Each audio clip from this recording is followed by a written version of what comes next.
जिंदगी की किताब को समझना बड़ा मुश्किल है, क्योंकि इसका हर विषय बहुत कठिन होता है।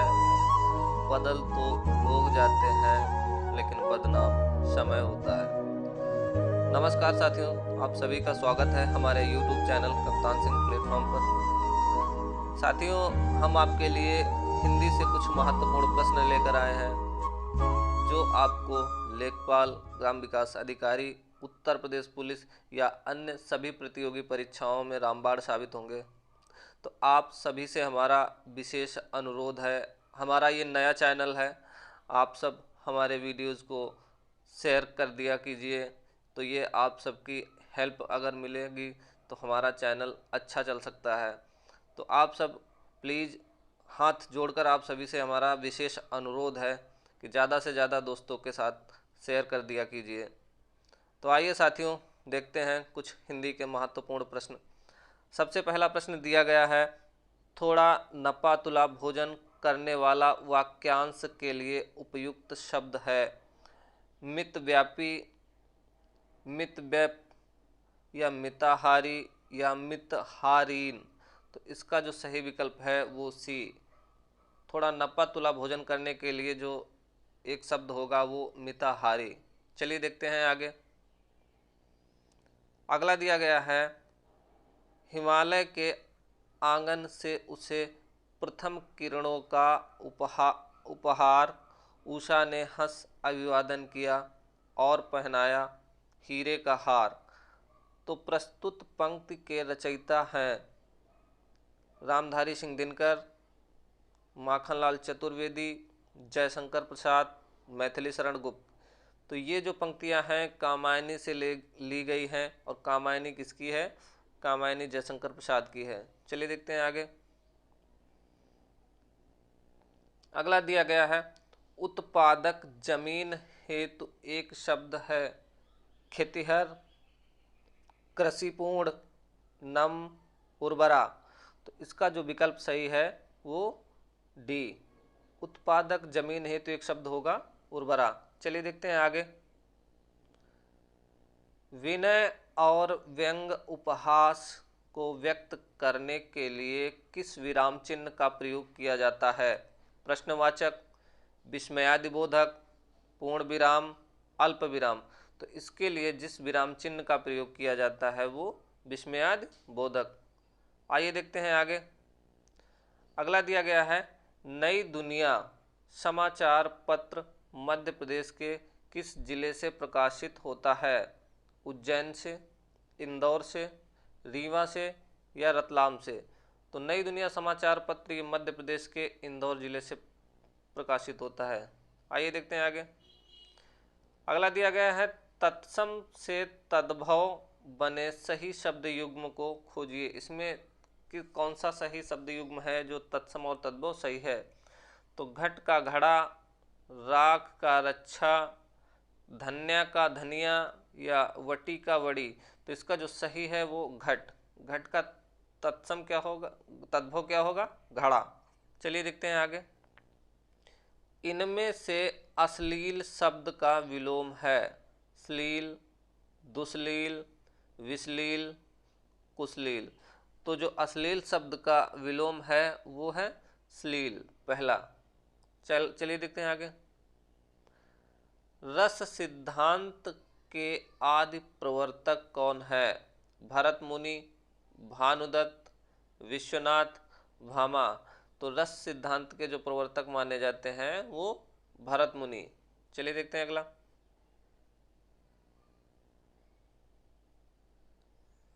बुढ़ापा भी एक प्रकार का अभिशाप है।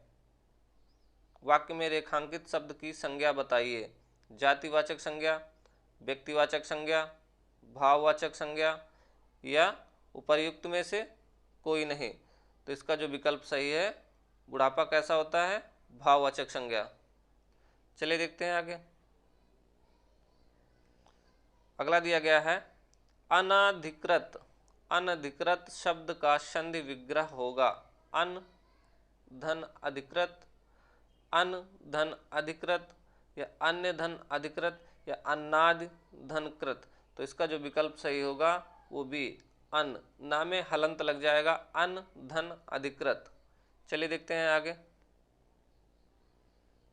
अगला दिया गया है, कम बोलने वाले के लिए एक शब्द होगा, मितभाषी, वाचाल, चपल, मूर्ख। तो इसका जो विकल्प सही है, कम बोलने वाले के लिए एक शब्द क्या होता है, मितभाषी, और बहुत अधिक बोलने वाले के लिए एक शब्द होता है वाचाल। चलिए देखते हैं आगे। वे अविकारी शब्द जो दो शब्द वाक्यों खंडों को जोड़ते हैं कहलाते हैं संबंध बोधक शब्द, विस्मयादि बोधक शब्द, क्रिया विशेषण शब्द, समुच्चय बोधक शब्द। तो इसका जो विकल्प सही होगा वो डी, समुच्चय बोधक शब्द कहलाते हैं। चलिए देखते हैं आगे। वह गया था, इस वाक्य में भूतकाल का भेद है। आपको बताना है कि इस वाक्य में भूतकाल का भेद है। कौन सा भूतकाल का भेद है, पूर्ण भूतकाल है या सामान्य भूतकाल है या संदिग्ध भूतकाल है या अपूर्ण भूतकाल है। तो वह गया था, इसमें जो भूतकाल का भेद होगा वो पूर्ण भूतकाल। चलिए देखते हैं आगे। इनमें अनुग्रह शब्द का विलोम कौन सा होगा, तो आग्रह, संग्रह, ग्रहण, विग्रह। तो अनुग्रह शब्द का विलोम क्या होता है, विग्रह।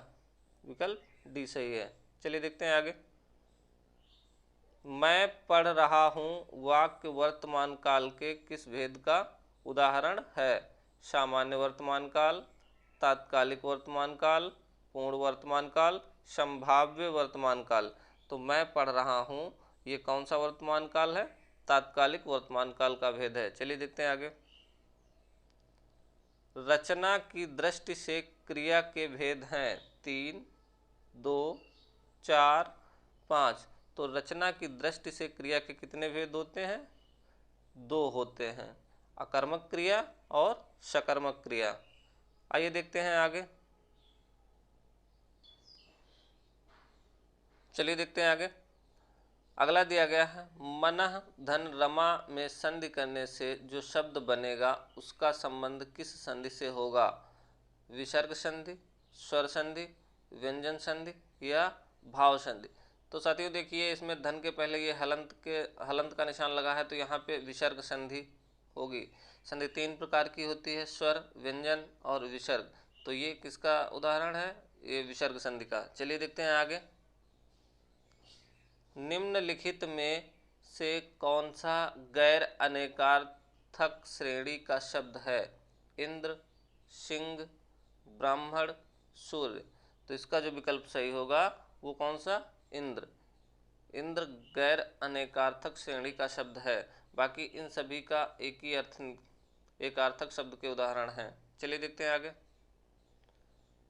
जब दो समान गुण वाली वस्तुएं ऐसी मिल जाएं कि दोनों के भेद लक्षित ना हो, तब होता है प्रतिवस्तुपमा, संकार या मिलित या उन्मिलित। तो इसका जो विकल्प सही होगा वो पहला, प्रतिवस्तुपमा। आइए देखते हैं आगे। जिसके हृदय पर आघात हुआ है वाक्यांश के लिए उपयुक्त शब्द होगा मर्माहित, मर्माहत या मर्माहुत या मर्महूत। तो इसके लिए जो विकल्प सही होगा वो कौन सा, मर्माहत। विकल्प बी। आइए देखते हैं आगे। निम्नलिखित में सबसे पहले अपनी आत्मकथा हिंदी में किसने लिखी, श्याम सुंदर दास ने, सेठ गोविंद दास ने, जवाहरलाल नेहरू ने या राजेंद्र प्रसाद ने।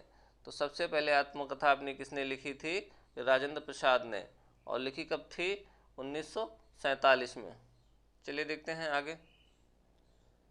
निम्नलिखित शब्दों में से तत्पुरुष समास कौन सा है, परीक्षा भवन, भला मानुष, दोपहर, नर नारी। तो तत्पुरुष समास का जो उदाहरण है वो कौन सा है, परीक्षा भवन। निम्नलिखित में से कौन सा एक उपन्यास जैनेन्द्र द्वारा रचित है, पुनर्नवा, परख, सेवा सदन, एकदा, नैमिषारण्य। तो जो जैनेन्द्र द्वारा उपन्यास रचित हुआ है वो कौन सा है? परख। और ये लिखा कब गया था? ये 1929 में लिखा गया, प्रकाशित हुआ था। चलिए देखते हैं आगे। तीन बेर खाती थी वे तीन बेर खाती, इस पंक्ति में कौन सा अलंकार है? अनुप्रास, श्लेष, यमक, अन्योक्ति। तो यहाँ पर कौन सा अलंकार होगा? यमक। यमक में होता क्या है? एक शब्द के एक से अधिक बार प्रयोग होता है, लेकिन उसका अर्थ अलग अलग होता है। तो यहाँ पे तीन बेर खाती थी मतलब तीन बार बताया गया, और फिर तीन बेर खाती थी मतलब एक बेर फल वाला। चलिए देखते हैं आगे। मृत्यु प्लस उपरांत में संधि करने से एक शब्द निर्मित होगा। मृत्युपरांत या मृत्योपरांत या मृत्युपर्यंत या मत्योपरांत। तो इसके लिए जो विकल्प सही होगा वो कौन सा होगा? पहला, मृत्युपरांत। आइए देखते हैं अगला। किस शब्द की वर्तनी अशुद्ध है? ऋषि, संध्या, संस्कार, सन्यासी। तो यहाँ पर जिस शब्द की अशुद्ध वर्तनी है वो कौन सा हुआ? डी, सन्यासी। सन्यासी में क्या होता है?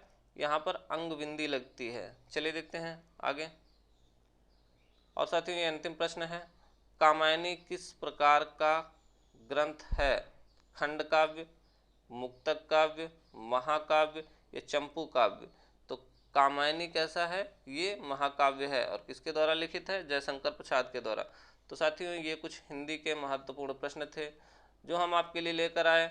अगर आपको हमारी ये वीडियो पसंद आई तो इसे लाइक कीजिए, और आप सबसे विशेष अनुरोध है, कृपया आप सब अपने कम से कम दो दो दोस्तों के पास तो शेयर कर सकते हैं।